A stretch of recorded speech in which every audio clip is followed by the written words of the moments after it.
got people.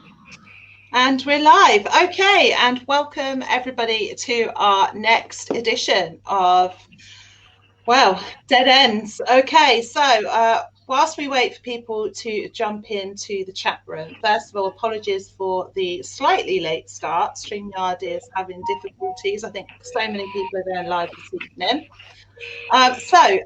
Welcome. My name's Kelly, as you all know. I'm the host of Dead Ends. CJ is also the host of Dead Ends. Could not do this without my wonderful partner. And tonight's special guests are Glen Claytons from Para Tec UK and John Tanner from Paranormal Electronics Limited. Okay, so tonight's show, the good, the bad and the ugly. So we're going to talk about paranormal equipment in all sense, and is it actually any good at all?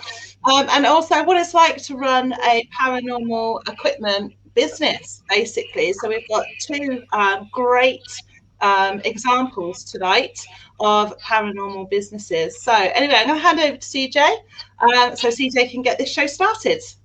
Thank you very much, Kelly, and welcome to our guests. And more importantly, welcome to you guys in the chat room. I'm going to be watching the chat room tonight. So if you have any questions that you want to ask any of the guests, put them up. Please remember, we don't tolerate bullying, intimidation, or harassing. Keep your questions quite simple. Keep it nice and polite, just like all the other shows. That would be great.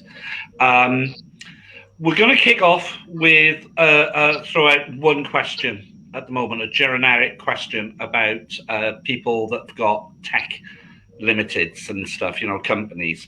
So I'm going to put out, and perhaps John, you might ask it, or Glenn, whichever one, it doesn't matter.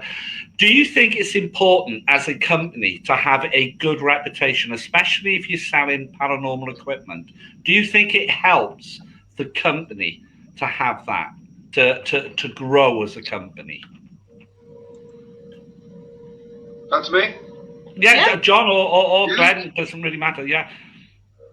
Yes, in the respect of, as long as they're genuine reviews and things like that that's being put up, we obviously, like ourselves, will obviously do the utmost to get the best quality out there at the best price. Obviously that can't always go right, but it's how you deal with the situation afterwards, which is key to any company. So the reputation there, obviously, of how you deal with the situations. But the best thing to do is, obviously, like I said, keep the quality there and keep the service level there.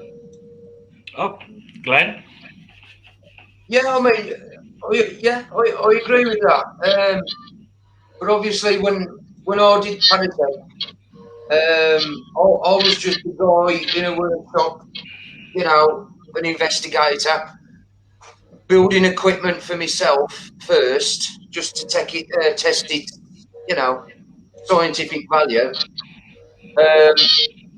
And then I'd go out on investigations, people would see it, and I'd lend it to people, and they'd ask me to make them, and, you know, so I wasn't a limited company or anything like that. I was just, you know, a guy in a shed building stuff to order, you know, but obviously, I think where my stuff, and I ain't blowing my own trumpet here, I'm just, you know, just saying what I see. The difference between the equipment I was developing to the equipment that you see now being used out there, especially on entertainment groups, my stuff wasn't for entertainment value. It's got proper scientific, you know, you could use it in a scientific manner to accurately document whatever activity you was getting, right? And I think one of the biggest problems nowadays is there's a lot of entertainment value, there's a lot of shit out there, which, you know, that they don't do anything from a scientific aspect, right? They don't do anything, right? Unlike obviously a camera or a voice recorder, if you document it in a manner, in a controlled manner, in a controlled environment, right? You've got less chance of contamination, environmental contamination and human contamination, but you've also got more chance of actually proving that it's paranormal, right? Mm-hmm.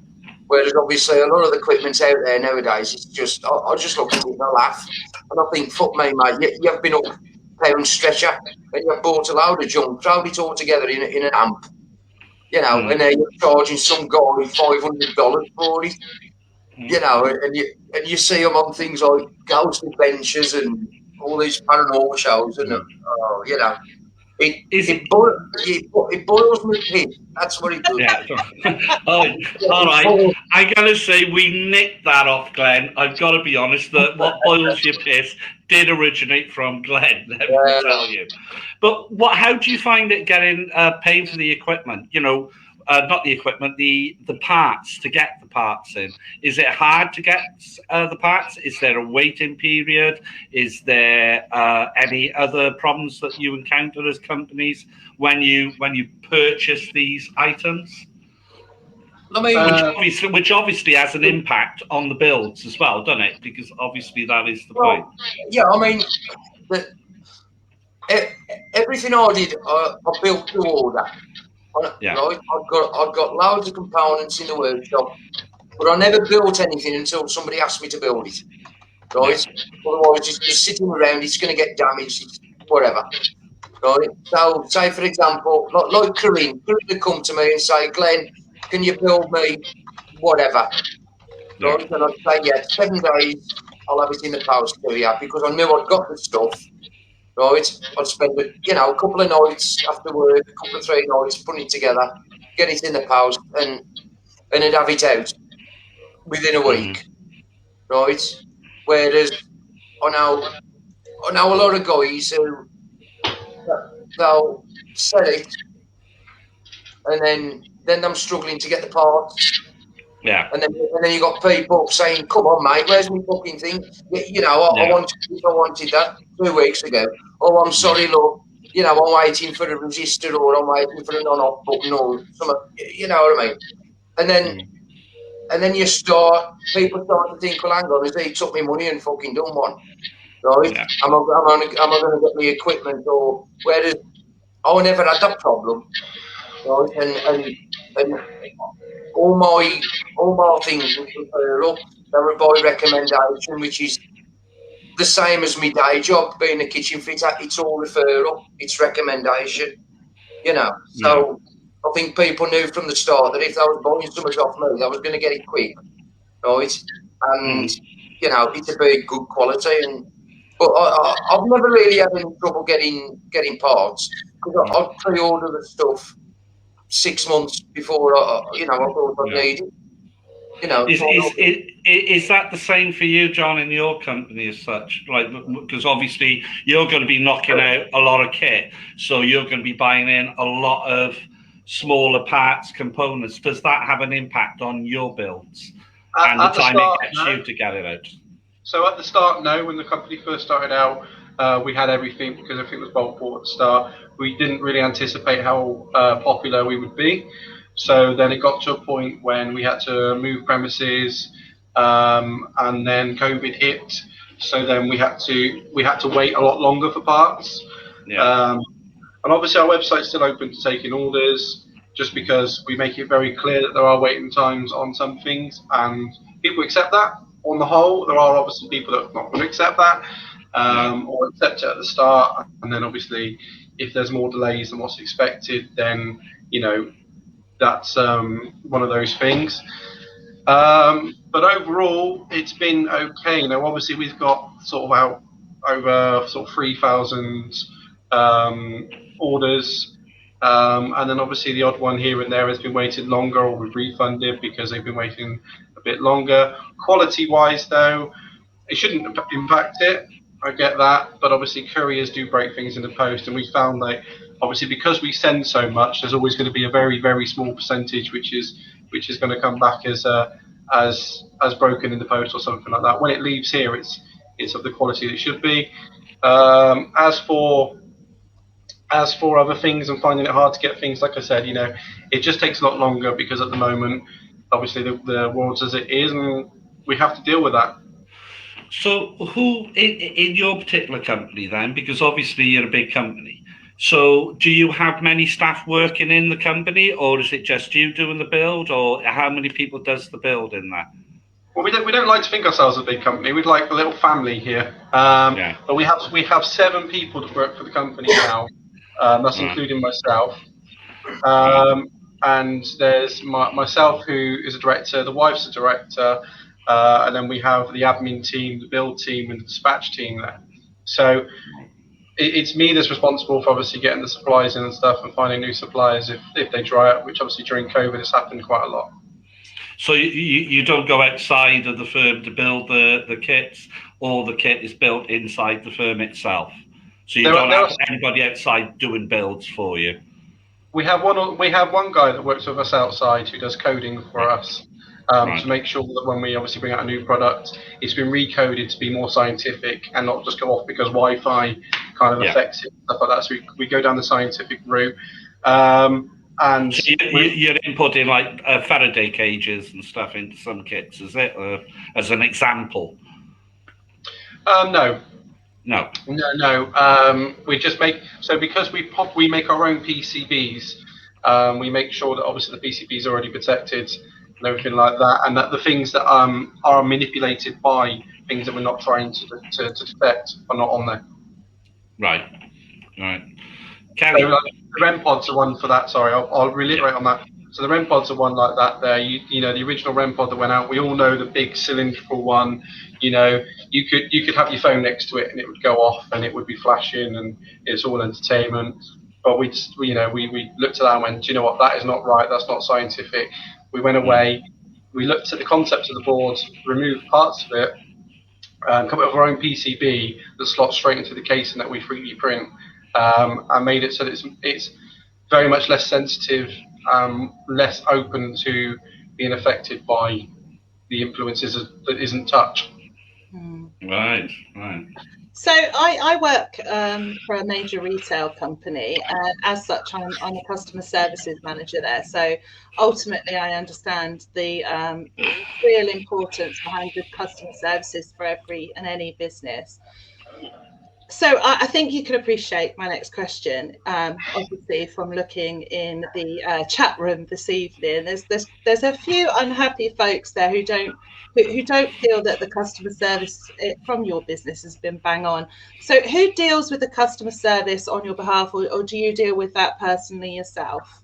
So initially it goes to the admin team. They're the ones that do the initial contact.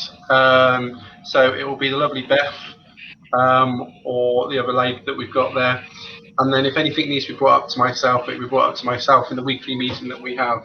Obviously, like most companies, we have a weekly meeting where we underline anything that's been missed during that week, whether something's gone a bit too long, if there's any refunds that need to be done because say people's been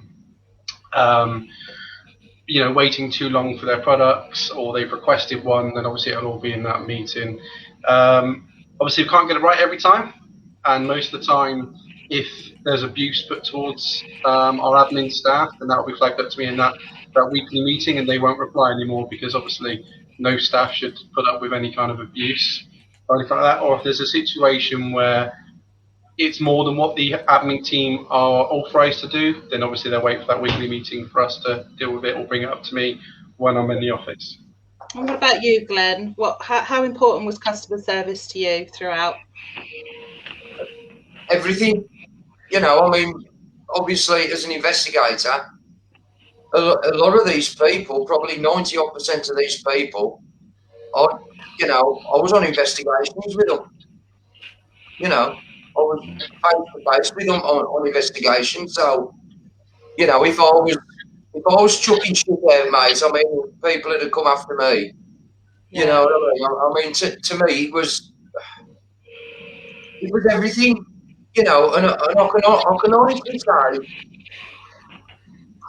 God, out of all the cameras, all the equipment, apart from the odd dickhead like Corinne dropping shit on the floor, right,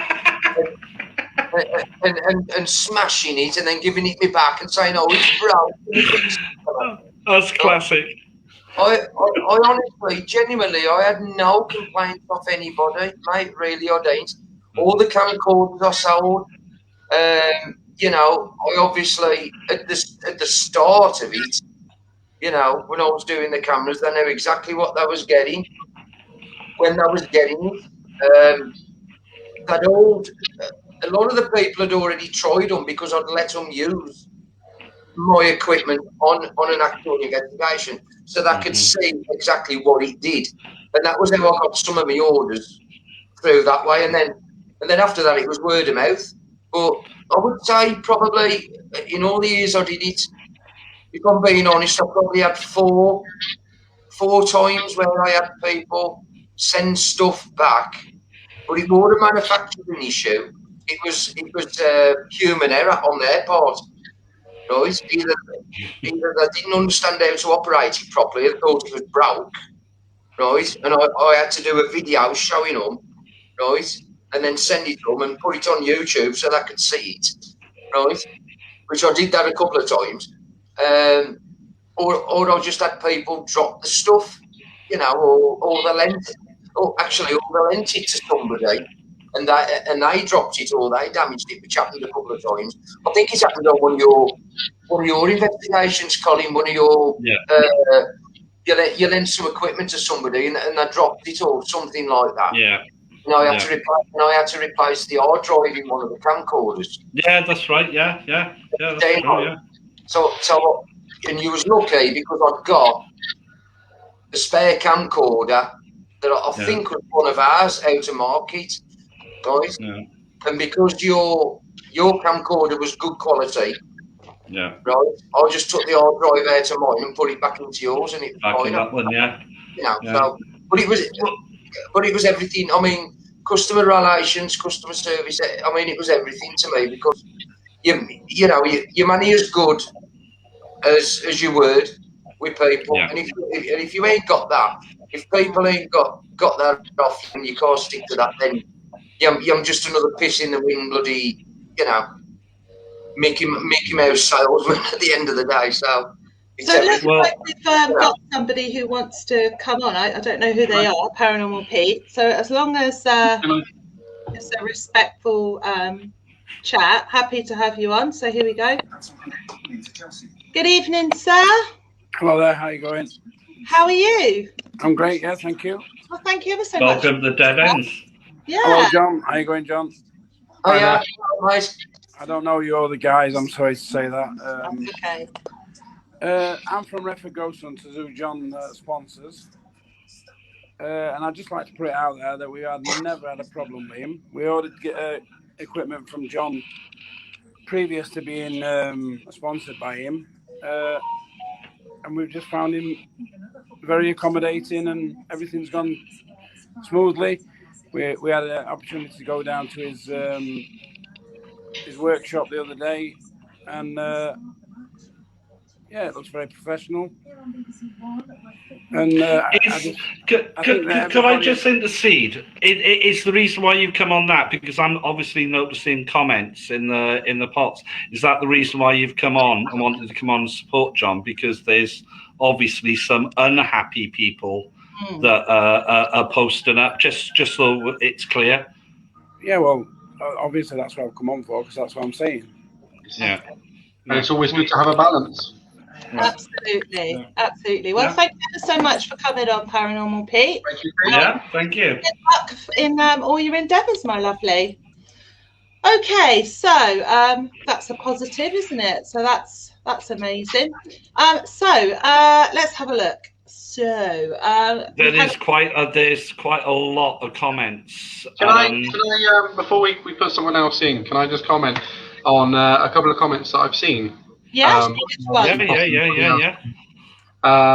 And before, obviously, you put customers that may have not had a great experience. First of all, obviously, like I said, we have so many customers that before obviously putting these customers in, just realise that this may be 0.5% of the customers that we deal with, or 1% of the customers that we deal with all the time. And these may be ones that may not have had a great experience. And we have communicated with them all the way through, but obviously there are some situations where you can do everything in your power to try and make somebody happy and be honest with them all the way through, and it cannot be always right for them.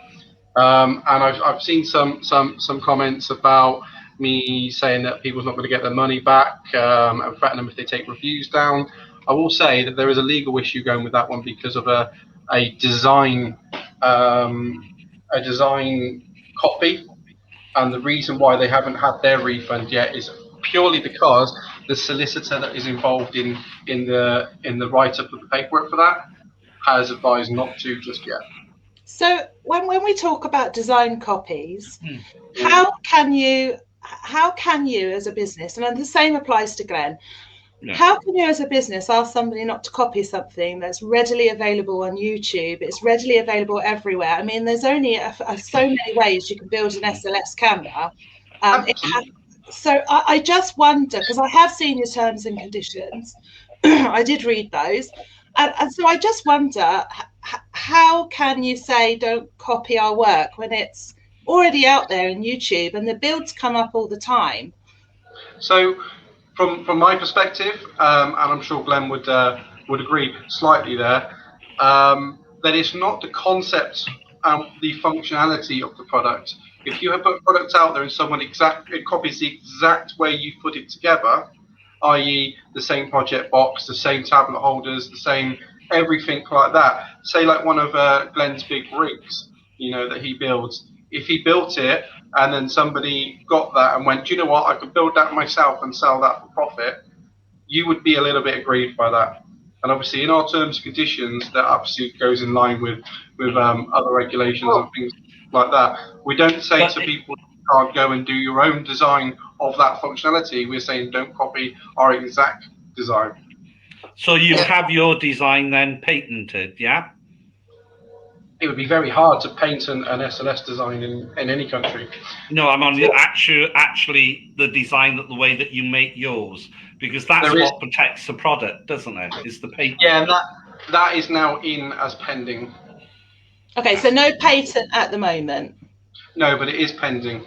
So yeah, I suppose my question to you then, in respect to the commenter who you can't comment on and vice versa, I suppose that if you went through a legal battle, it wouldn't go anywhere then, because you didn't have the patent at that time. And if you could prove you made that product and that exact design before they made theirs, then as a legal standpoint, yes, you can prove that, and that can be then the legal matter that goes in your favour. As long as you can prove that actual design itself was out there and it's in your terms and conditions that the person wouldn't actually copy it, and they've gone against them, because it's a legal binding contract once you do that purchase with those terms and conditions. Has the product been sent back to you? As a fully functional product, yes. It was sent back. So then, technically, they haven't used any of your parts. They've gone and bought their own parts. I'm just throwing it out there because no, and I'm not disputing people have bought their own parts. What they've done is they've bought that item.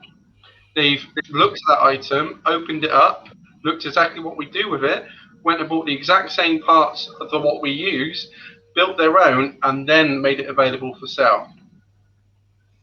I kind of wonder though, forgive me, I do kind of wonder though why somebody would go through all that hassle of paying a lot of money for a product, send it back, and then make their own.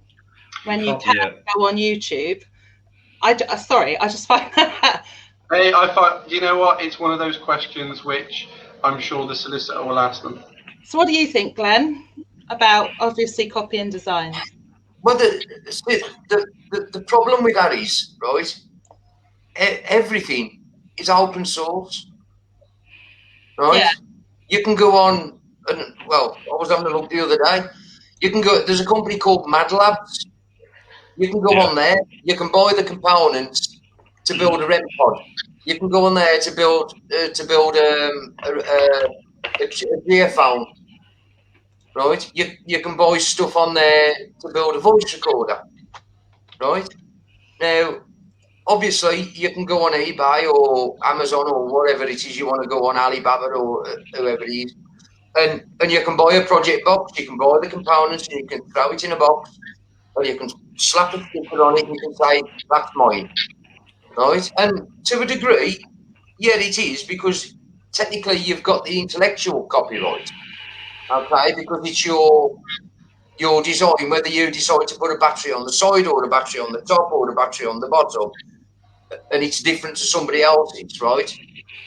But it's one of them things that I don't honestly see how you can patent something that's already out there. It's like trying to patent a K2 device. You know, why would anybody want to patent a K2 device when there's K2 devices already out there that are patented, patent pending? You know, I mean, obviously there's two different types of K2, and I always used to say this to people when I sell K2s to people. You've obviously got the ones that have got like the smooth plastic cover, right? Them are the copies, them are the rip-offs. Okay, the ones that you want to buy, they've actually got a textured case. It's actually textured plastic, right? And inside on the board, on the circuit board, it says K2 USA Rev 1, I think it was, or Rev 4, something like that. And that's the original K2s, right? Because there's a load of builders out there that was selling the fake ones that you just buy from China for like, £1 a piece. Sorry, Right. Glenn, can I just intercede a second? Kelly, there's a lot of people asking for the link to be pinned. Can we pin the link if people want to come in? I don't know if they're missing the link, because we are putting the link up if anybody wants to come in. Absolutely. Sorry, Glenn. We've got another guest who wants to come on, so we'll introduce this guest. Hi, Adam. How are you? I'm well, thank you. How are you? I'm very well. Welcome to Dead Ends. I'd like to ask Mr. Tanner why he thinks it's acceptable to ignore a legal court order from February 2019, which has ordered him to pay over £600 refund to myself. Why he thinks it's acceptable to send emails when bailiffs turn up at his house to my solicitor bragging that they are being sent away. Why he thinks it's acceptable to send emails saying he doesn't care, he's got CCJs, he will declare himself bankrupt rather than pay me back. And finally, why I think it's acceptable when I had a successful attachment of earnings against Mr. Tanner at his previous job, where he quit the job to avoid paying back, which I got confirmed by the director of the business, and then again sent a third email bragging that he had quit his job and that I will never get my money back. That is the type of man that you are dealing with. This is his work ethic and his behaviour. First of all, the SLS that you bought was not even anything to do with Paranormal Electronics Ltd. So let's have that out there. I'm talking to you, John Tanner, as the director. And I'm not. I'm answering questions on Paranormal Electronics Limited. All right. Okay. I'm sure you are. But if you're on about the court cases, yeah. Two of those court cases have been during COVID. And why would I travel to a court in COVID? Yeah, right. Yeah, so gents, don't talk over one another. Let one and each other talk. And obviously I'll answer all your questions that you asked first of all, and then we can go back on to you, yeah? Yeah, sound. Perfect. So first of all, the item that you bought was an SLS. It was my personal SLS, the first ever one I bought, I made, yeah, and I sold on Facebook. And it worked when it left me. When it got to you, you said it didn't. I got it back. It worked perfectly, and I sent it back to you. Yes. Okay. Then you've then obviously gone to a court and claimed. I made my returns on the online and thought I'd submit them correctly, which they wasn't. So then obviously I had to go and seek legal advice afterwards. I then was in the process of doing the set aside. COVID's hit. I am not going anywhere near a court or anywhere I don't need to be during COVID, so that I can reduce risk to my wife, who has had open heart surgery. And I made that very clear to the courts at the time. Now, yes, you've been back since, and the courts also got that same answer. And then as soon as lockdown's finished, we're back at the courts again to obviously fight that again. Right, Adam, we can't hardly hear you. Can you come a bit closer to the thing? Yeah, sorry. Everything he's just said's a load of rubbish. I've got the court documents. to submit a. Firstly, you don't know what you're talking about. The problem with Mr. Tanner is he knows a little bit of law, and so he tries to manipulate and intimidate people. Unfortunately, I work at a solicitor's firm. I know more than he can read in his entire life. To set a judgment aside, you don't have to go to a court. And if he's been to see a solicitor, which he hasn't, if he has been to see a solicitor, he can set a judgment aside by doing it online. So therefore, if he's saying he won't go to a court because he doesn't want to, risk somebody with COVID, his solicitor, if he's worth his bread and butter, would have said to him, Mr. Tanner, you can do it online. It costs £255 to set your judgment aside online. If you want to go to court, get it paid. It's £255. And to answer his other question about not going to court, I live in Rotherham. Yeah, I went to the court on the 11th of January, as advised. Why wasn't you there? Was it essential? What? Yeah, of course it's essential. Why is a trip from Rotherham to Sheffield, did you say? Yeah, essential for this. Adam. Your voice, the volume's gone down again, Adam. Because the court told me to go. So unlike you, I listened to the court and I turned up. So where were you? Where was I? Yeah. I was shielding, mate. So I was here between here and my home. During the lockdown, I was not going to be travelling. Why did you lie and say you've got a solicitor who's going to be turning up? Do you want When did I say that? You sent me a message. When did I say my solicitor was going to turn up on the 11th? You sent me an email saying my solicitor will be so delighted about this, implying that you and your solicitor weren't going to be there. That did not say that he would be there. I said my solicitor would be delighted by it. So why didn't you or your solicitor turn up or even get in contact with the court? Have I not just said, and we did contact the courts? No, you didn't. We did. We sent a letter to the courts to explain why we would not be travelling. That's all. I rang right. That is a non-essential journey during a lockdown. Do you? Guys, just 2 seconds. You're talking over each other. Nobody can hear you. Here's a quick question, which I'll put. What was the outcome of the court? If that was the case, there is now the outcome of the court is there's now a warrant by Wiltshire Police for John Tanner's arrest and High Court enforcement. Okay, can you put the warrant up? Because I've not been informed of this. I'm sat at home, but I have sent a copy of the warrant to the people of this show. Have you got it? Have you got it? Have you got it linked up, Kelly? Yeah, I haven't got the whole copy as we kept that whole thing confidential with Adam because Adam doesn't want to show us all of it because it he doesn't want to. It has Mr. Tanner's personal address on, so I didn't want to show that to people. Yeah. No addresses allowed really on this live screen. Well done. Okay, so I guess my question then, because I've been listening to all of this, so set aside everything that you two have just spoken about. I do have to ask the question. I'm really sorry, but weren't you out on a ghost hunt with Swindon Urbex explorers not so long ago? Swindon Urbex warriors. Yeah, weren't you out on a ghost hunt and then the police turned up and you all got... I didn't get a fine. No, but you were out. You said you wouldn't go to court because you... I said I wouldn't travel. Essential. But exactly.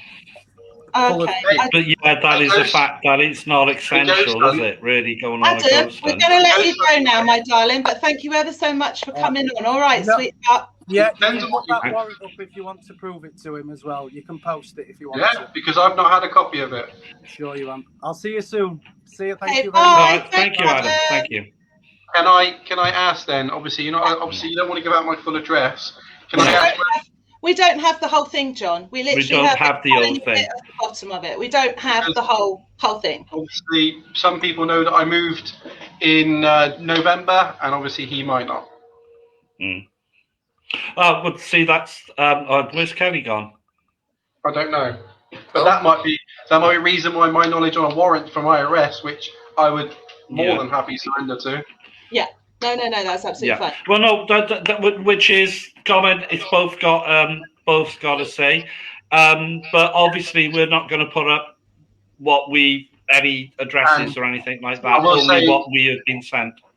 I will add on to that. I know Adam's gone, and obviously it's probably not fair to. He'll still be in the chat room, John. So okay, I will say the other reason why all this came about when we had to go down court was the threats that he made against my family. He made threats. Well, he's not here to defend that, is he? No, so we can't. You pop him back in the chat. Pop him back into the room. Yeah, let's not go down that one. Okay, so have you got any other questions, CJ? Because I know you've got quite a few. Are they all negative? No, Okay. No. So when we talked about customer service then, so customer service, we've all agreed then that it's a really, really important and integral part. And John's explained that he's got an admin team that deal with all of that and by. So when you do get reviews that pop up, and the same with you, Glenn, because you would have had reviews as well. When you get a negative review, what do? Do you choose to just ignore the review or post something really nice, like, I don't know, I'm really, really sorry? Or do you actually just have your say about the whole thing in open so it could just be used everywhere on every social media site? What's the right way? Well, everybody that I did equipment for were friends on my Facebook list. You know, they'd message me on the Para Tec page. Hi, it's so-and-so. You know, can we have a bit of equipment off you?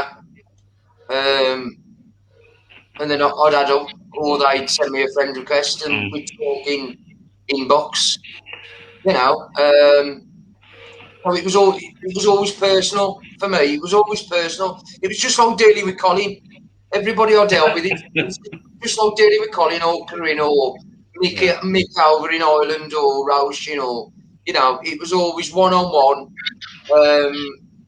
9 times out of 10, I'd speak to them on the phone, you know, again, because you're sending equipment out to people. And I used to do three double-sided A4 pages of instructions for the camcorders, right?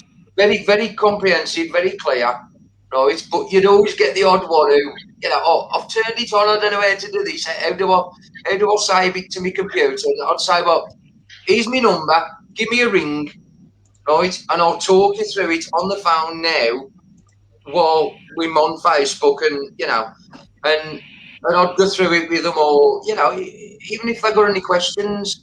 It wasn't a case of, or, you know, them sending me emails and then it might take me a fortnight to realise I've got an email, you know, because I'm terrible with emails.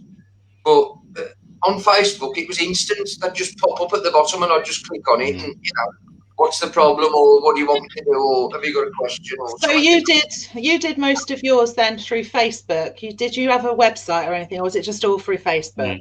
No. Originally, well, I say originally, after about 6-7 years, a couple of people was like, "Oh, you need a website. You need to put this on the website," and, you know. So I did. I created a website which was linked to PayPal, but then it was like, I'm losing like 20-30 quid a time, you know, when I'm doing these orders for people, right? And whereas I was used to like building a camcorder for X amount of money, and I was getting that money through PayPal, right? Because it was all friends and family at the end of the day, you know. There was only a couple of people who actually, you know, was a bit watching, and I put it down as in buying services. But for me, it was always one-on-one, you know. And like I said before, a lot of these people I'd already met on investigations, either with Bristol Paranormal or the other paranormal groups that we used to go out with as teams, as friends, and that's what it was all about. We were all friends, and I'm like, I like your camera, I've seen your footage, can you build me one of them cameras? And that's how it all started, and it just snowballed from them. You know. Just to come in, you wanted a response. You've got a response, John, from Adam on the page. I don't know if you've seen it in the comments. No, you told me to ignore comments. Yeah. Sorry, he's just trying to quickly find it. He said he'll be contacting. Yeah, a written letter or something. He'll be writing you tomorrow about slander. Do you want me to find the email? No. Okay. No. It's just responding to what he said, because you said for him to respond. Oh yeah, because he wasn't on the chat. He's responded. Yeah. Hello, Sue. Hello, Sue. In Ireland. Hello, you little fecker. Hey, you bastard. Who's he on about now? Huh? Who are you on about now? Susan Mallon. So my answer to your from question, the valley. Sorry, John. Yeah. Obviously, if we receive a bad review, first of all, we check against whether or not it was an actual customer of ours, which you'll find that probably about 8 out of 10 of them are not actually registered as a customer and hasn't actually made an order with us, which is what we found in the first year of our business. Okay. And that would be for whatever reasons, which we don't know. Obviously, we'd first of all ask if we have some more information on their order number, and that never gets a reply on those ones. BRB need a... Bye for now. We'll mute you. But obviously, usually people's got an grievance, so you deal with the grievance. Yeah. There's always times when you can't. And then it's best that everybody knows the situation and what's actually happened in that situation, rather than just one side. But we'll always put an apology up as much as we can. But we'll do that privately as well in a message. Now, for communication-wise, we have our communication avenues, which we do before that. But you can't stop people from putting a negative review on. All you can do is discuss as a team why that's been put on, what's made that review happen, and then put steps in place for that not to happen again, as well as making sure that you put that right. And on most occasions, all the reviews that have been put on 1 star, the people have had refunds, or they've had replacements, or they've had vouchers. We've done what we can to obviously make those happy, but not everyone's going to be happy. No. Well, you can understand from the thing, there's the positive, there is the negatives. So there's a balance there. So we had somebody come on who obviously is really, really happy with the work that you've done, and somebody else has come on which has said they weren't all happy. Yeah. But obviously, I've done a little bit of work online myself, and Trustpilot. There seems to be a lot on there. Are you aware of this Trustpilot review, whatever it is? Because I don't go on about myself. Yeah, Trustpilot was one that I set up to try and give somebody a platform to put a review on. Now, obviously... hang on, John, hang on. So you set up Trustpilot, did you? Because I don't understand them. I just seen Trustpilot, and I seen the bad reviews, the good reviews, and they seem to balance out. Yeah, we started up Trustpilot, obviously, to give people an outlet, as well as anything else. And to be fair, obviously, it's giving people an outlet. Now, you've got to remember the age-old thing, and obviously you've worked in customer service there as well, Kelly. For every say 30 people that have a good experience, you might get that 1 5-star review on there. But for every 1 person that has 1 bad experience, you're going to get a bad review, or you're going to get 2 or 3 bad reviews because their friends are going to put one on because they talk about it and stuff like that. And obviously you can't, until you get past the situation that's causing the bad review, you can't do anything about it. And if you look at most reviews there on Trustpilot, it's the fact that obviously they've ordered, say, like an SLS and they've not received it. But they have had the communication in between to say that obviously there's been supply problems with things of what we spoke about before. And where we've obviously got a continuous website that has always got it so people can order, and we've had the supply lines open, and obviously now they've opened up again. But we can only be honest in those emails to people. We can say, look, actually, we're expecting these things in at that point, and we're expecting these things at that point. And the build time's there because that's when we can not just expect to have them out by, but we would hope, not hope. We would say that if it hasn't gone out by that point, then we would be looking at other measures of refunding and stuff like that, which most of the time people just say they're happy to wait a little bit longer. And we always give the option, though. So I guess John, one of the things that, sorry, CJ, one of the things that I've noticed with a lot of Para Tec companies is obviously when things don't work, they need to go back for a fix, or the customer needs to be offered a refund. I guess one of my questions then this evening around the whole customer service element of running a big paranormal tech company for peer review is it really essential to ask the customer to remove negative comments before we refund them? I mean, isn't everybody entitled to a damn opinion? Can't we just get over it and refund people? It just creates misery, if I'm being honest. As I said before, there was a legal issue. There's a legal issue with that one, and I was trying to find a middle ground. Okay. So that's the one that you're referring to with the legal. That you're saying that there's legal action in that. With the copy, right. And there was you know, everything from what we're doing legally is not something that we obviously want to go down that route. So we try to find a happy middle ground there, and obviously we didn't receive a reply back from that, so we didn't actually take that anywhere further, and we've had to go down the other route. But that was us trying to find a middle ground to go, hey, you know what? You've broken your terms and conditions, you've done this, you're actually liable for us going and taking legal action, but let's go find this middle ground of, do you know what, all these posts that you've put your negative experience on, which actually is wrong, because when we've had the items back to test, they have worked fine, but as a gesture of goodwill, we were saying, well, look, you know what, you wasn't quite happy with this element, so we're going to swap that element. You know, that was a gesture of goodwill. It wasn't saying it didn't work, it was a gesture of goodwill. And they literally went off to the deep end about it, and obviously had commented on every post. And all we said there was, well, look, do you know what? Let's go against what the legal advice is. Let's go against what the terms and conditions are saying, and say, look, let's find this happy ground. Let's find this middle ground and move on from it. All right, John. I'm gonna be frank. Right, because obviously you've seen an awful lot out on here as such. So, as a company, do you have many people take you to county court? Is there many county courts, or is it just the odd one where you end up having that disagreement with, or where both sides are challenging one another? It's just to be clear, because there seems to be a lot of comments coming up.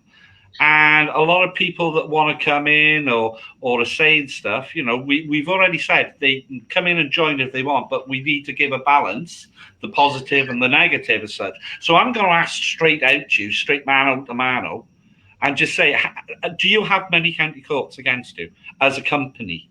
And not as an individual, as a company. No. No, I mean, even Adam's one there, he was talking about his, that's against me. He couldn't do it against the company because obviously we're a limited company and it wasn't against the limited company. And I'm not aware of any county court judgments. Obviously, we get threatened all the time if people haven't had their stuff within the build time that we quoted, which obviously in the terms and conditions is an estimate. And obviously there are reasons why that estimate could be extended and stuff like that. But I will honestly say no, we don't have any CCJs against us.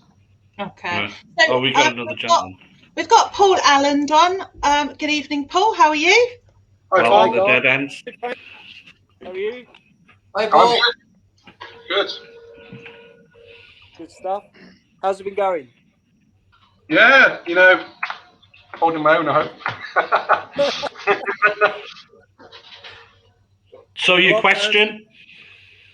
Well, I'd just like to say I recently purchased the REM pod and a couple of other items, and I found them to be really strong and reliable. I haven't had the chance, obviously, yet to go out and use them on investigation as such. Yeah, haven't we all? Yeah, as we all know. But I like the look of what I've seen. It's I can't wait just to get back out there and start investigating again. Really. So you're coming from a positive side of the equipment. Yeah, I don't have any. My only gripe is I'm still waiting for an SLS, but that's been explained. But right. So there's John, pull your finger out. Get him that SLS. So Paul, obviously touching on that point there, obviously, I obviously we all know that you're waiting on your SLS and everything like that. But every step of the way, you've been keeping updated. But you've been updated with that. whether it be by email, on the messenger, or by telephone. And every time you telephoned, I spoke to you. Yeah? That's correct. Yeah, I've always had response. You know, you've never tried to hide it or anything like that. You've said that it's going to take some time, which is fair enough. You know, I'm not in any. I'd like to obviously get it, but I'm not in any major rush. As in, we can't do anything right now anyway. But the rest of the equipment I've got, I'm really happy with. So yes, looking forward to getting that one, and then seeing how things go. Absolutely, yeah. We'll tablet today, by the way. Thank you for joining us. We have got somebody else that have come in. Yeah, thanks ever so much, Paul. Take care, darling. Bye. Yeah, thank you. Thank you. Hello, welcome to Dead Ends. Hello, how are you doing? Oh, good, mate. How are you? Yeah, not too bad. Not too bad. I mean, obviously, I'd like things to be resolved. Yeah. Basically, I met John through another person back last year doing something, and I found out obviously he did paranormal equipment. So we were doing an event back last October, and I had asked for an SLS camera. I admit I didn't do it through the paranormal electronics because obviously I had John Tanner's messenger. So I've got messages from him going back to October. But obviously when we had the SLS, obviously it wasn't complete, and obviously the tablet was obviously not good anyway. And I've been trying to get it resolved with John. I've sent messages to him before Christmas. He said, "Oh, message me after Christmas on the 2nd, 3rd, 4th of January." Then I sent him messages, paranormal electronic messages, and they're just being ignored. So I'm like, you know, it's just beyond a joke, really. So before I reply, Justin, Yeah. you happy for me to talk about your individual order and obviously everything that's been happening behind it? Obviously, we're a limited company, so we have to limit what we can say on an individual's case. Yeah, also, guys, can we just keep it a spot? We need, because we've got a big show here, we need to congest it. If we can keep things short, quick answers and responses. You're happy with that? Yeah. You're happy for me to talk about that then, Justin, yeah? Sorry? You're happy for me to talk about it, yeah? Well, I'd like to, because you've been ignoring me for ages, so yeah, it'd be nice to actually hear something from you. No, I've not ignored any messages myself, so... well, you told me to message the page instead. When you got your SLS, you called me up the day before and you said you needed it for that next night. And I said to you, I haven't... correct, it's not the day before. Other than one that wasn't really up to standard, and I would swap that tablet as soon as we had new tablets in. Okay, so Justin, what would you like to say to that? Well, I can't remember if it definitely wasn't the day before. It was sometime before. I can definitely check back my messages to see when it was. It wasn't the day. I wouldn't have gone, John, I need an SLS before the night. I'm sure it was maybe, you know, a week before. And, you know, I've been messaging you and you've just been ignoring me. You told me to message the company page instead because you were ignoring me on your personal messenger, and I've just been ignored on there. So I'm just going to go down I've asked for a refund back, and here's the SLS. Sorry, here's the tablet ready in the box, which you were supposed to change over, and then you kept saying, "Sorry, Justin, I don't know what you're on about." I never said I didn't know what you're on about. I said I hadn't had any more tablets in. You've had all the information from me. Here's your SLS bit there that's been sat on a shelf since October. Oh, okay. So at the end of the day, are we going to get this SLS camera sorted for Justin? I just want I want a refund. I want a refund. Can you have a refund? You've requested a refund? Have you? Yeah. Okay, that would probably be on the agenda for Friday's team meeting, and that'll be discussed. Well, how can you haven't replied to the message I sent? I gave you a week to reply to my message, and I had nothing. Which platform did you message? Facebook to you, your personal messenger, and also the paranormal electronics messenger. I hardly go on Facebook myself. Well, like I said, I've done it to your company's messenger because that's the only way you can contact your company is on Messenger. On the messenger from the page, yeah. On Messenger chat, yeah, that's the only way. And I had one reply, and then nothing after that. And I you know, it's just like this. It's getting to dead ends, to be honest, John. Yeah. So can we agree then, John, that you're happy to respond to Justin with his request for a refund, or whatever team meeting you're going to have on Friday? As I said, once a week we have a team meeting, and that would obviously be on the agenda. That would have already been collected by the admin team, ready for me and the wife to go over tomorrow. Okay, Brilliant. so Justin, what that looks like then, my love, Yeah. is Friday. They're going to have a meeting. They'll discuss your refund. I would suggest you get that all packaged up, ready to go. It's all ready. It's been ready. It's been ready for ages. Brilliant. So get that all packaged up. What part of it doesn't? So just obviously because they're talking about it. John, you've messed me about. I just want a refund. I was quite glad to have it, but now I just want a refund. Am I not allowed to know what's not right with it? John, I mean, you know I'm what? having John, a you've conversation got all the information on your messenger and you know about it. I'm sure. So, John, it might be an idea to contact Justin and then take that out there, because obviously we have got to move on to other people. I believe there's somebody else waiting to come in. Could be positive, could be whatever. So, are you happy with that response so far? John stated he's going to get.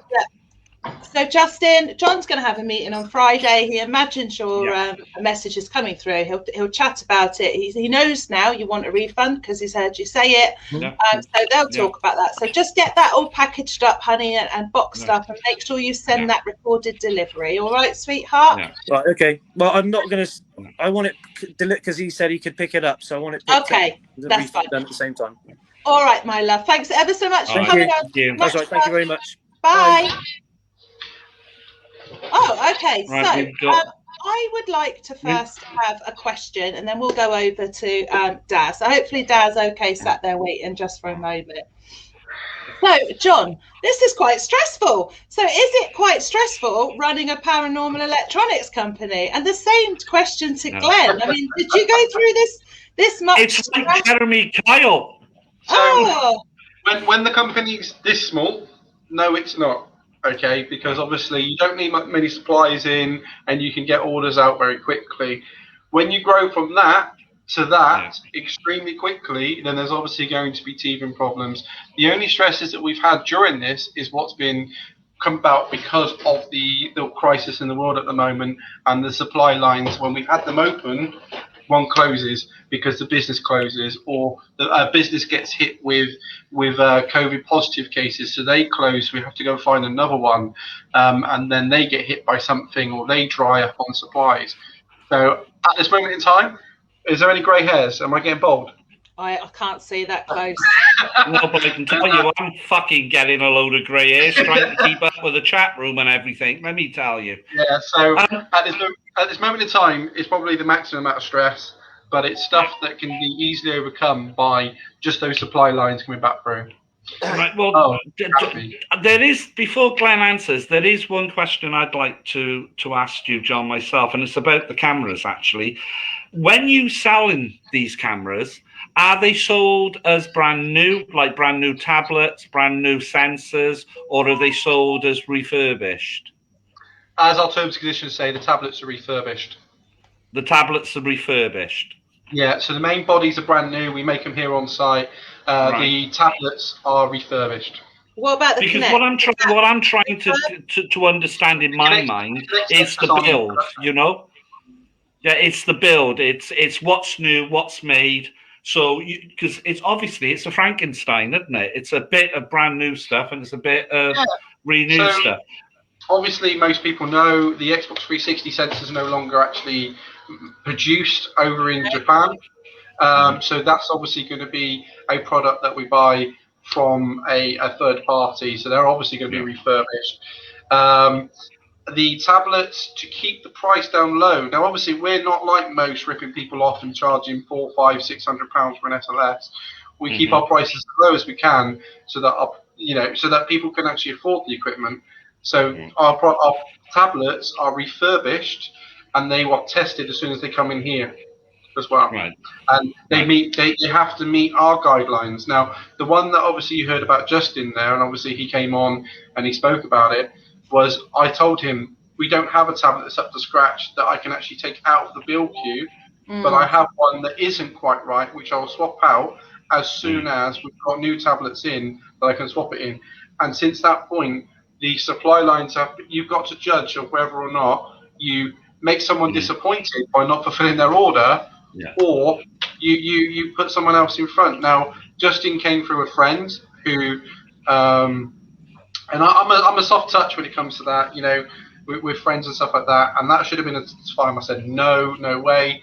But hey, they were going to a location which I'd investigated before, and it was one of those ones where it was, look, you know, you're not going to get a great product, like the perfect product from me, because I don't have this, and this, but I'm going to give you what I've got as long as you're happy with that. And at the time, he was like, yeah, I understand.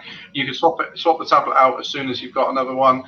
And as I've explained, you know, our suppliers have been, some of them drying up, some are finding more, whatever like that. Or we've got a batch of, say, 40 tablets in, and I go, hey, do you know what? That was what my next question was going to be, is do you buy them in a batch of, say, 30, 40 or 50? You know, so, you know, do you buy them off eBay, or is there some other method that you use? So no, we don't use eBay. We've got set suppliers. One supplier had 400 tablets, who we've already gone through those.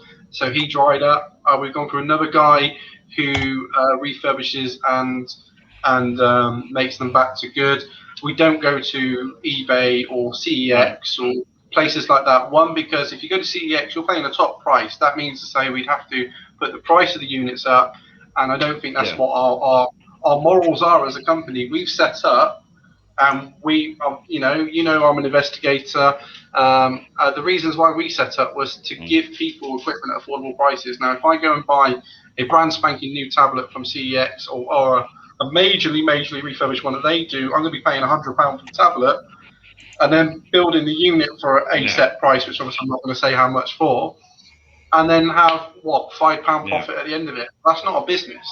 That's building one for your mates. I just want to actually make aware to people as well that we are going over time on this one, because obviously it's a big top. So we're normally on for an hour. If the guests are happy just to carry on a little bit longer, and we'll go on as long, but it won't be for that long. All right. Well, if Glenn's happy, John, you happy? Yeah, but obviously, like comments like Kaz there, morals, I don't feel your company is showing much morals. Sorry. Look, do you know what? You can't judge unless you've actually purchased. If you're judging a company on a preconceived idea of a person, you know, Kaz there, I know Kaz, we all know Kaz, from previous. That's a comment towards me, Kaz, not the company. Right, okay. Sorry, I'm trying to find it because I missed it. Right, so anyway, going back to these refurbished models, I totally understand why we use refurbish. We used to, I used to have a friend who built SLS cameras here. 2 seconds. So I totally understand that. So as far as Glenn and John go then, do you think we should be letting our customers know in the description then that it's refurbished? Because I don't know about you, Glenn. Is that something you would have told your customers, or should it be in the descriptions that this product is going to be refurbished? Yeah, I mean, everybody who had one of our cameras, right, knew before they parted with money, right, that it was a refurbished or X-Display model camcorder, right? Because it was the JV Avario with the camcorders that I use, the 30 and the 60 gigabyte hard drive models, right? Yeah. I'm really, really good to convert to night vision, not full spectrum. You can stick that up your arse. Proper night vision cameras, right? So everybody knew that they were, again, like John said, I'd got a supplier. A lot of the stuff that they had was from, like, if you can imagine, like Argos, they'd have them in the display cabinets. You know, people would pick them up, look at them, put them back on the shelf or whatever. So a lot of them were pretty much brand new anyway, right? But obviously there was some pre-owned ones. So what I used to do was buy them. I'd probably buy about 10 at a time, and I'd sort through them. The ones that was a bit scratched or marked or that got a bit of wear on them, I'd keep them from our team, or I'd sell them off to friends just as a spare.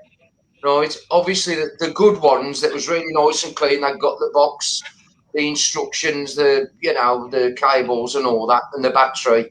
Right, them are the ones that I'd convert and sell to a customer. But they always knew that they were a reconditioned, right, unwarranted camera. Because obviously, even with a brand new camera, as soon as you take it apart, you've voided the warranty on it anyway. Yeah. The manufacturer's warranty. Yeah. Right. But I always supplied people with a brand new battery. Right. That was part of the cost of the camcorder. It was just, that's what I always did. So if I bought a camcorder and it had got a battery, I never relied on that battery. Right? Because I don't know how many charges or how many cycles it had gone through. So I always put a brand new battery in the box. And if the other battery was okay, I'd throw it in as a spare. And I'd just say, look, I've chucked you another battery in there as a spare. Right? But yeah, you know, I think it's important that people know what they're buying before they buy it. Right? Because not everybody reads the fine print when them, to be honest, you know, I probably wouldn't. There's probably a lot of times I've bought stuff off the internet and I've never read the fine print. Oh my God, it's like when you buy stuff. Hi, John, we'll get to you in a minute. It's like when you buy stuff off the internet from Wish and you're like, that fucking chair looks amazing for £2. It arrives, it's like that fucking tiny. Doll's house. Yeah. But people have, you know, people have got to be made aware. I know everybody likes to use this saying, you know, buyer beware, but you know, when you're selling something to somebody and your reputation's on the line, you've got to be a stand-up person about it, you know, and be honest and what have you. And like I said, you know, if whatever you're doing, you know, whether you're building kitchens, bathrooms, paranormal equipment, or whatever it is you're doing, right? You've got to have a measure of quality, right? And obviously, everything we did, it were a case of me like building it on a Tuesday night and, you know, posting it Wednesday, right? They wouldn't get it for another couple of days because I'd test it, and then I'd test it again, and then I'd test it again. So if I was doing camcorders, right, I made sure that battery that was in that camcorder, not only did it last the time that I was saying it was going to last, i.e. 5 or 7 hours, right, for the big fat ones, but that it also charged and discharged properly. So I'd sit here in my office, a camcorder at the side of me, just running, just recording the side of my head while I'm on, you know, YouPorn or whatever, right? So YouPorn. Listen, I've done season 1 lockdown. I'm waiting for season 2 to come out. Listen, Glenn. Listen, we're gonna have to bring in one of the guests. To be quite honest, can I just get John to answer that question? Yeah, first? I don't know exactly why you're asking that question, and it really is at the moment feeling like a massive bashing towards us. But I'm going to keep my own, and I'm going to go as long as I feel appropriate here. So one thing I will say there is, in our terms and conditions, it is very, very clear, and it is number 11 on the terms and conditions to say that some items that have been discontinued by the manufacturer and supplied by Paranormal Electronics Limited may not be in a brand new condition, but will be refurbished by ourselves. So we are very clear on this fact in our terms and conditions. Now, we do every now and again have a brand spanking new tablet.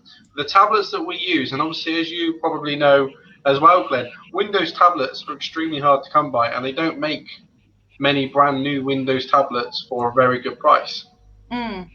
So we are 100% within trading standards there, and actually all the descriptions there are within the laws that need to be there.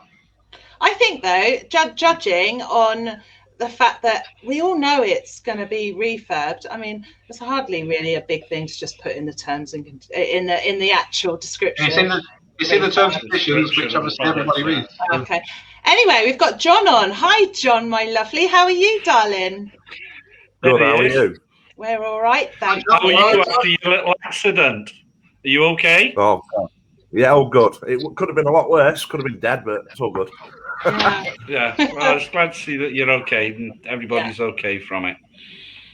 Excellent. And look, I'm not taking sides here. I've had equipment from John previously, and I've never had an issue with it. I've still currently used one of the SLS devices from there since we go Central during COVID. You see, what I'm coming on for is because I've been looking at the comments, like this Marvin Graham, who looks like a bit of a weirdo. I think it's all right talking to someone about business practices, but when you start personally ridiculing somebody and start talking about, oh, he's been to prison, he's done this, he's done that, I think that's when it's taking it a step too far. It's not some people in the chat aren't resolving the issue that's at hand here. They're just exaggerating what's gone on. And you can guarantee that only 2 out of the 10 people that's moaning have actually purchased from John. You know, and that's John. I just want to say as well that in our defence, there's only me and Kelly, and believe me, that's why you see me going back and forth, because we're trying to keep it. We've got no mods, so I'm rushing through to see these comments.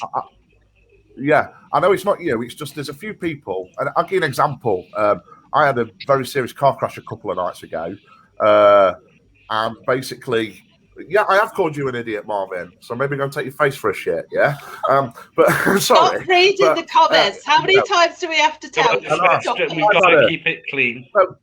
So what I've had is death threats. I mean, I wish John had died in his accident, since you're out investigating during lockdown. And we've already had this discussion about us being a fully fledged business that get paid by several different sources to do what we do. Right. And you get the idiots in the chat that are very kind of critical and wishing harm on people just because of business practices. And this is what's creating ridicule in the paranormal community at the moment. And this is what's causing most of the problems. I know we had this discussion the other week. So if you don't want to do business with John, don't do it. But there's no need to publicly attack a person about their personal life, which is something I feel very strongly about at the moment. Thank you, John. So that's my. Yeah, well, I'm just checking it all out. I'm just checking these now. Thanks ever so much, John. And we shall. Yeah, thank you for coming on, John. Appreciate it. No worries. Bye. And we've got M as well. So let's bring M on. Hi, M. How are you? I am. Welcome to Dead Ends. Hello, can you hear us? Can I hear you? Have you got her on mute? No, she's not on mute. You'd be lovely. Is your voice on? Yay! There we are. Thank you. I just want to ask John a question. Yeah. Regarding. Hello, we can hear you. Hello, we can hear you. She's gone. So we've got. We're having internet problems tonight. I think there's lots of traffic coming on, and I'm struggling to keep up with the chat room. But I am going to come in here, and I am going to do what I normally do. Guys, keep it down a little bit. I know there's passions running high in the chat room. If you can just keep your comments to questions that you want to ask. We don't want the personal stuff in, okay? We can't allow that in. And in all fairness, on behalf of everyone that is on there, those who are in pro or against or whatever, keep your comments to the questions. There's no need to get personal, please. And just know we love every single one of you. Yeah, we love you all for your comments, but I'm getting stressed trying to keep up here with this. We're going to need mods, Kelly. We're going to need mods on here. Hi, Emma. Welcome back, darling. Sorry, I had internet problems. Hi, Yeah. Hello. Hiya. Obviously, I've had discussions with you guys, and I've had to send some documents to you. Me and John actually were in a team together. We were people together in a team, and I got verbally attacked on social media regarding the allegations that John had. I asked for evidence of what he'd done, and I was overwhelmed with the evidence that I got. And what shocked me more was the fact that I worked for a charity and he was selling tickets for a charity event when he didn't even book the venue. I also want to know why I got verbally attacked by John, because I registered the paranormal name under my name, and I got verbally attacked by John. I only did it to protect the team and the group because of the allegations that John had against him. And I just want to have a civil conversation with John of why I was treated so badly by you. Okay, so I don't see that I verbally attacked you at all. When you left the team and you took the team with you, you left the name, and that's why I was saying I would find it very, not offensive, but very rude to obviously just set up then the same name we had as a limited company, and it was just, that was something that we co-founded together. But it wasn't registered in anybody's name. I did it purely because of the allegations and the evidence. And I mean, the evidence really overwhelmed me. I got verbally attacked by a lot of members on social media, and you did nothing when I was actually just sticking up for you. And then when I said to you that it was registered as a limited company, you refused to take that name down. And then every venue that we booked, we were asked if John Tanner was in our group. And it actually put a massive dent on our investigations. Hence the reason why we've had to change our name again because of you. See, the allegations has been made against myself from before. Obviously, I'm not going to be discussing too much of them tonight. But there are allegations made by people that have heard it from somebody that heard it from somebody and has not actually been involved with it themselves. And the ones that have been involved with it themselves don't want the truth to come out. So every time I put my side across on published outlets, i.e. places like Haunted Magazine, removed my comments and blocked me for putting the truth on. But can you ask me why you keep changing your name in the paranormal world? Why do you keep changing your name?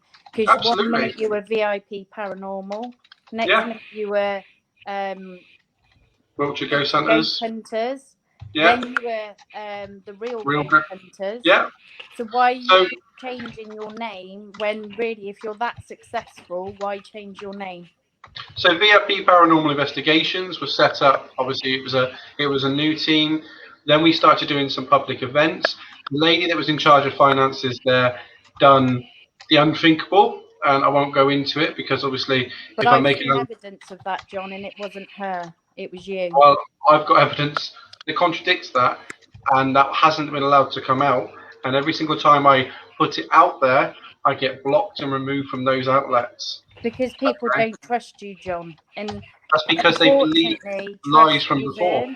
And you've broken trust with a hell of a lot of people. And I just want to say I'm really sorry, Glenn. I know you're on here to talk about electronics and stuff, but there is a lot of people out there that are very angry with John and the way he does deal with people. And I've had it firsthand. And I've got a really good team behind me now, because we are no longer Wiltshire Ghost Hunters, because of every time we tried booking a venue, we were asked, is John Tanner part of your team? Because they wouldn't let us book. So obviously you have done something so bad in the paranormal world for people to have that judgment on you. It's all alleged, and there's never ever been evidence. But John, I've seen the evidence. No one's ever shown me the evidence, and I know the truth. And it's one of those ones, if somebody shouts first and they shout loud enough, everyone believes it, and then no matter what, nobody's going to listen to yourself because they automatically have in their head that truth that they want to believe. Now, you were one person at the start of all this lot, before everyone started pounding and pounding and pounding and pounding away at you, and saying forward and all this lot. Though, John, you did nothing. You allowed everyone to personally attack me while I was actually sticking up for you, and your wife at the time was poorly. I was sticking up for you, and you did nothing. You let everybody attack me. I'm blocked. You did nothing. You just stepped back and said, I'm not doing anything. So that's social media outlet.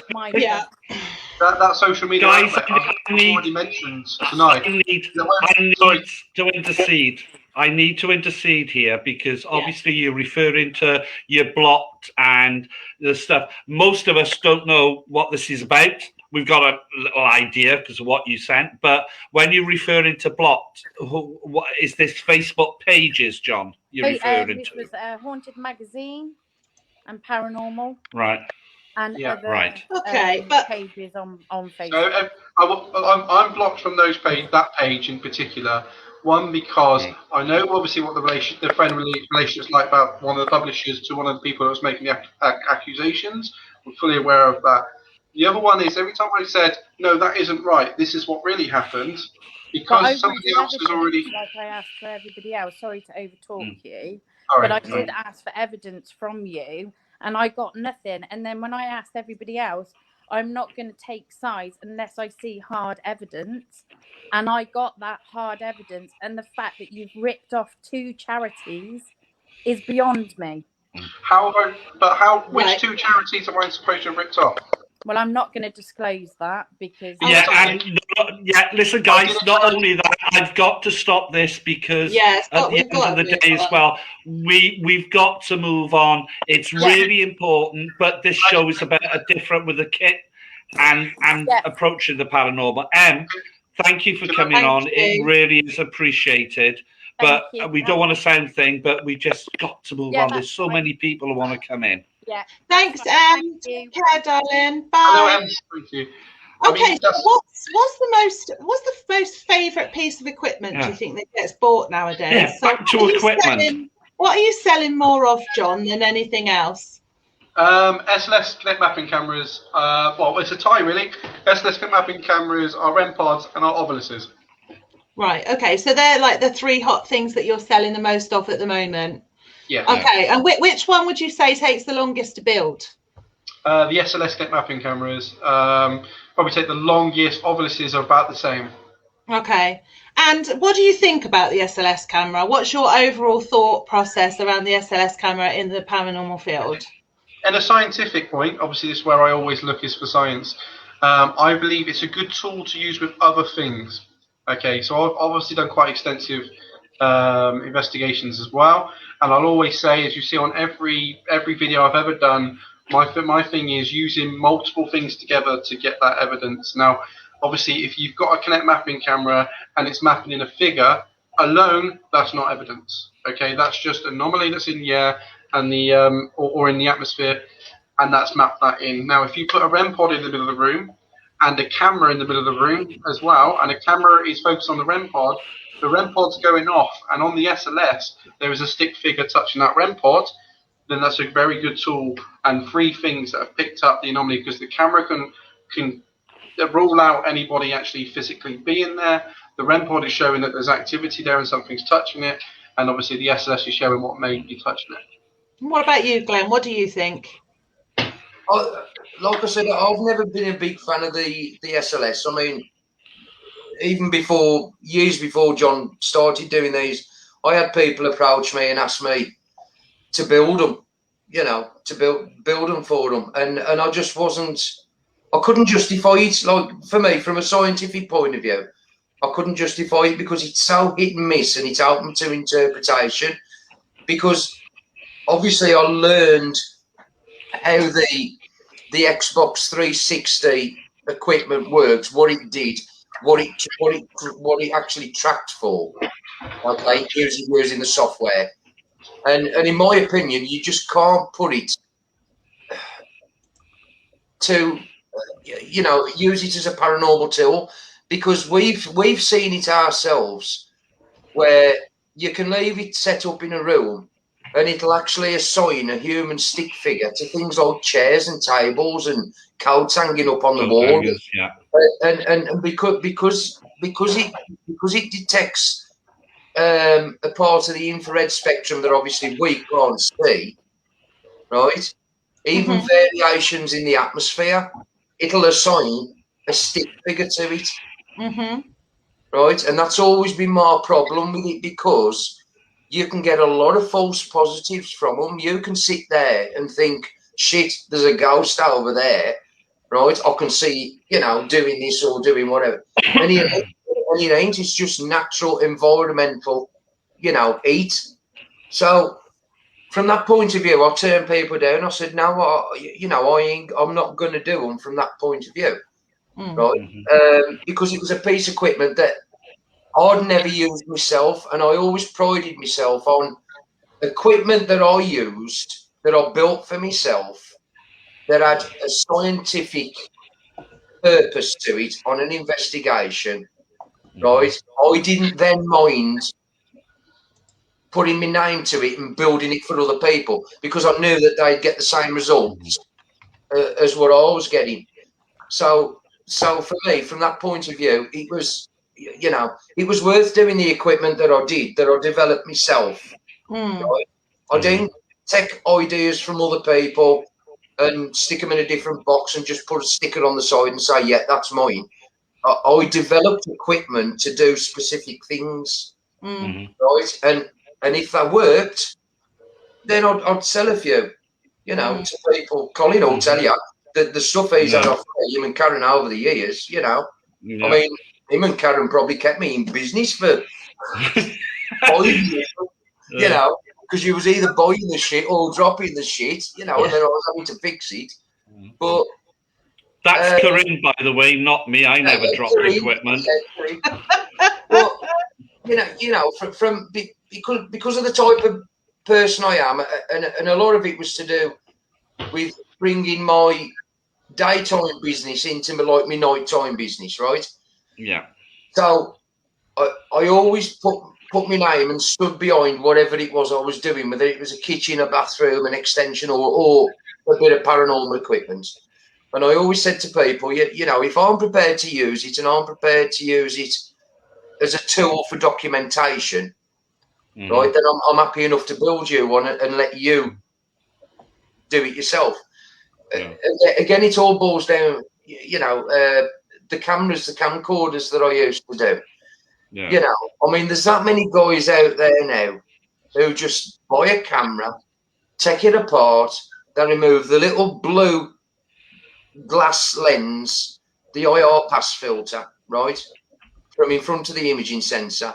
They put it back together, and now everything's pink, right? And they advertise it as a full spectrum camera. Well, it ain't a full spectrum camera, because I've never seen a camera yet that will show you images of gamma or X-rays or even, anything. So it's not a true full spectrum, right? All it is just a converted camera. And the problem is with removing that filter, it affects the focal plane, right? So you can get grainy images as well. Sorry, Glenn, can I stop? Let me just make it absolutely clear in the chat room now, because I'm getting pissed off. We are not on a witch hunt. So take your remarks and shove it. Because at the end of the day, I'm not prepared to have people make out we are on a witch hunt. It's been fair tonight. Yeah, so let's absolutely. make it clear. If you don't like it, get out of my show. End of. Absolutely. And that's directed at the person that puts it up, because I'm not having that, okay? Yeah. We cannot control who's coming in and what they're about to say. We don't know whether they're a positive or whether they're a negative, but we're giving everybody the opportunity. So he's had some great positives, and that's brilliant. And then he's not to be honest, to be truthful, Kelly, John, it's been fair. Are you happy? Are you happy to stay in here? Because obviously, your supporters seem to think that it's not. I mean, at the end of the day, now I'm getting a little bit peeved because this is our show. This is what Dead Ends is about. Obviously, I've always said honesty is best policy. I've seen a lot of negativity. I've seen a lot of things on the chat, which obviously is not the best. And obviously, you guys have a really tough job trying to keep up with that. I wish I was an octopus so I could do about 20 things at once, but I've got 2 pairs of hands. No. But we can't have this bullshit coming up. Personally, I feel that most of the questions that's coming up is related to situations that's been brought up in reviews and stuff about our company. And I think it's being more directed towards me.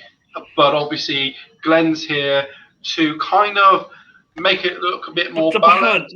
It is balanced, but at the end of the day, John, when we had the page up and we had the things up, you came on, you were quite happy to say, I'm going to come on and answer the question. You had the balls to say, I'm going to come on and answer. Yeah, absolutely. So, you know, credence given there, it's not as if we've come up, physically forced you to come on this show.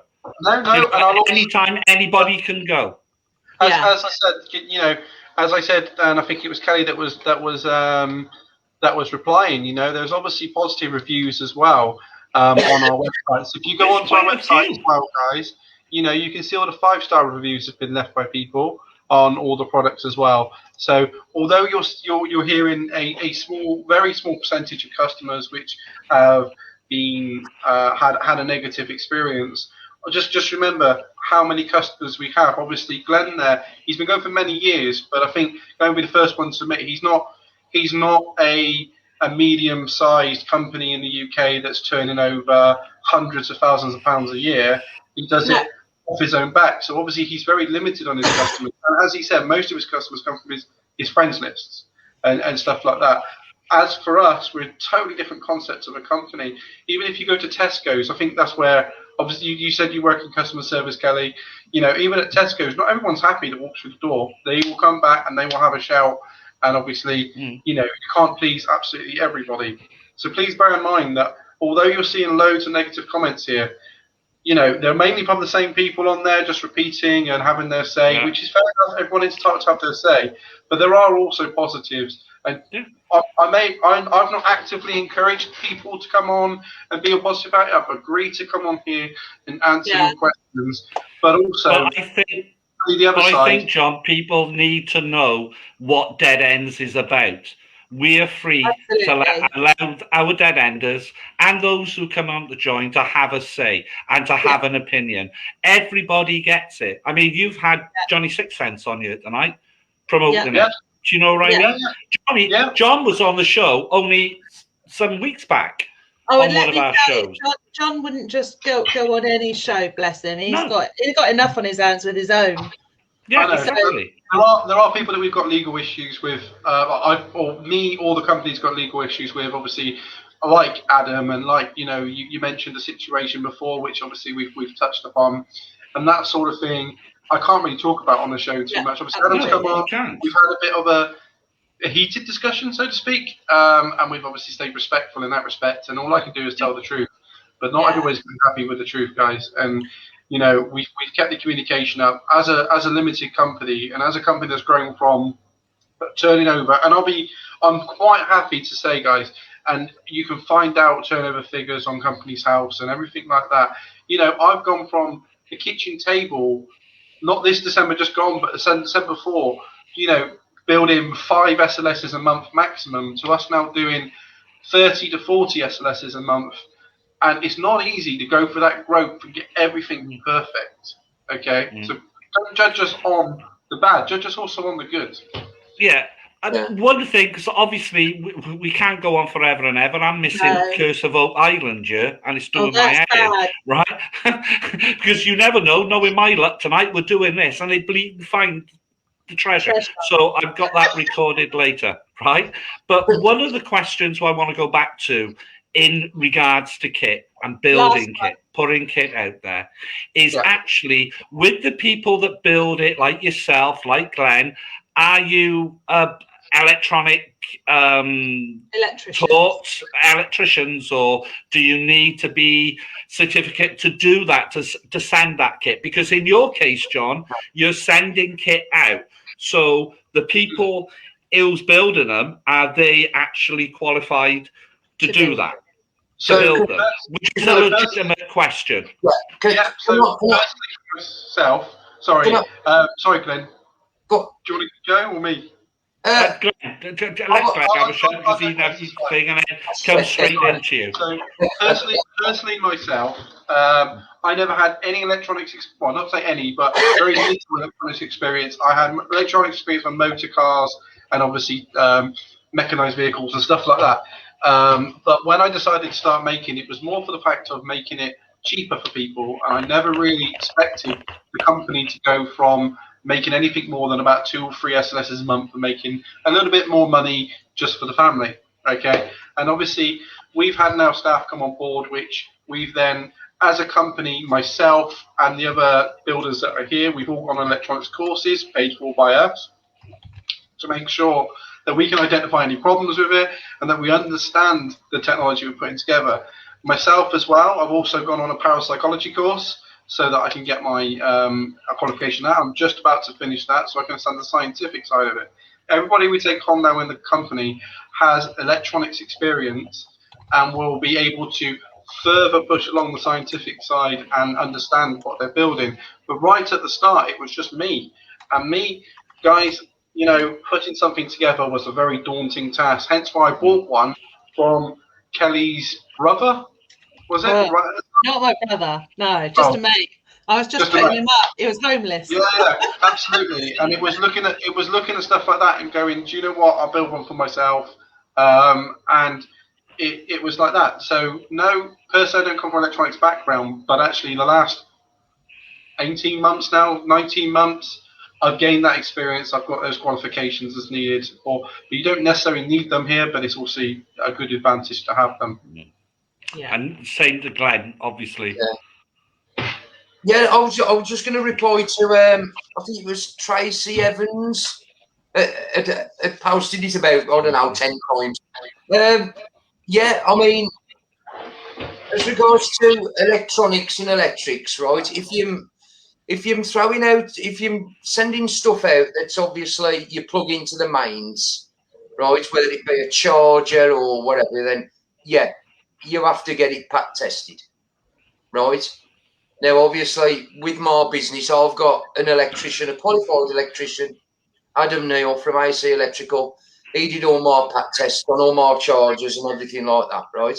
So when I did my camcorders, when I did my big floodlight builds, they were all pack tested. I never bought the batteries. I built my own battery pack. Same here. Yeah. So my battery pack was comprised of, hang on, let me think. Hang on, 6, 12, 18, 24, 24. I've got 36, 18, 650 Samsung batteries. Now I had the green ones because that was better. The R25s, yeah? That was is it 7.2 volts or whatever? I think that was. Yeah, 3.7. Yeah. Because I've always dabbled in electrics and electronics, right? Electrics with me work, obviously, you know. Years ago, I was a qualified electrician because you had to be when you was a kitchen fitter, right? But now it's easier for me to just get somebody in and do it, and they sign off on it. But yeah, and also working with things like Arduino boards and stuff like that, you know what I mean? But just in, you know, to reply to, I think it was Tracy Evans' question about past pack testing, then yes, if you're selling a piece of equipment, whether it be a camera with a mains charger, an illuminator, whether it comes from the UK or China or whatever, if it comes into China, from China into the UK, you still really need to get it pack tested for UK mains, right? You're not obliged to send the pack test out to the customer. You can keep it on record, which is what I used to do, you know. If they want a copy of it, they was always welcome to have a copy of it, like, you know. But yeah, stuff should be pack tested by a qualified electrician just to make sure that, first of all, whatever equipment you're building, now obviously in John's case, he's using refurbished or reconditioned tablets, Xbox 360, but does the 360 draw 6 volts power? Your SLS, I know they're portable, but 12. It's 12 volts. Yeah, so we use 3 of the batteries in our battery pack with the protection board as well. Right. So your tablets, your monitors, your screens, right?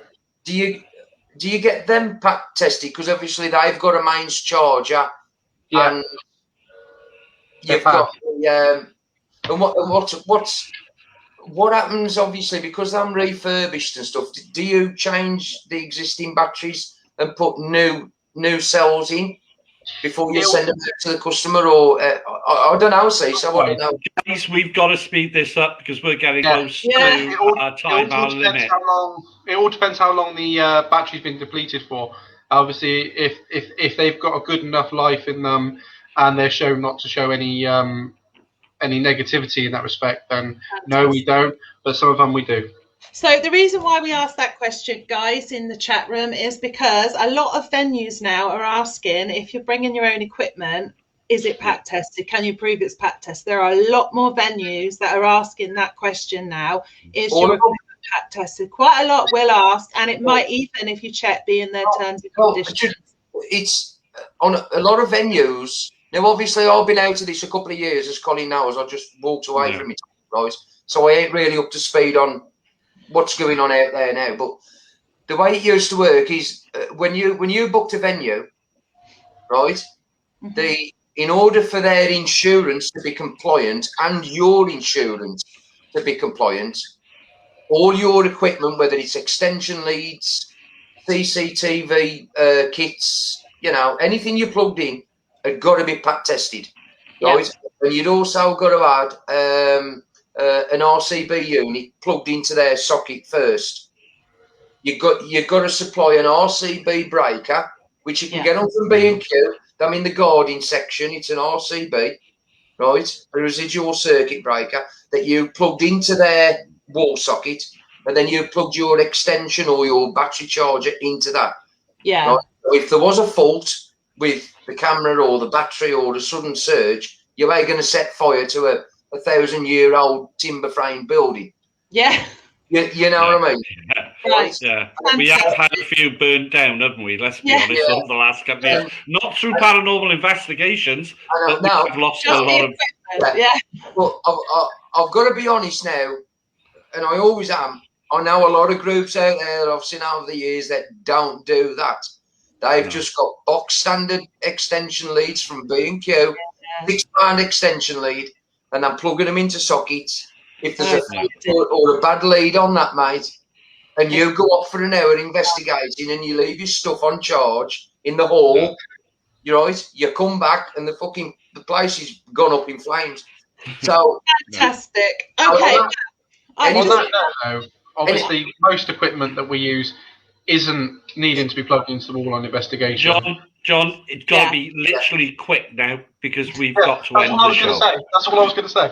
Oh, fantastic. Right. So we have come to the end of our show. Just quickly, John, there's a guy called Carl Nielsen. Can you get in touch with him about his Para portal, please? He's been asking all evening. He's had 3 updates today and 2 yesterday. Oh, okay. John. Yeah. A guy called Andy Burton as well. Can you touch base with him about his SLS? Ah, okay. Yes, because I've had messages about that. Yeah, please let him know the reason why he was removed from our page is just because he was very vocal on certain things. So obviously we mod it. Well, guys, we've got to end. I'm sorry, we have got to end it. First of all, let's say thank you to our chat room, everybody that came in and participated. Not everybody got their questions answered. No, we're so sorry.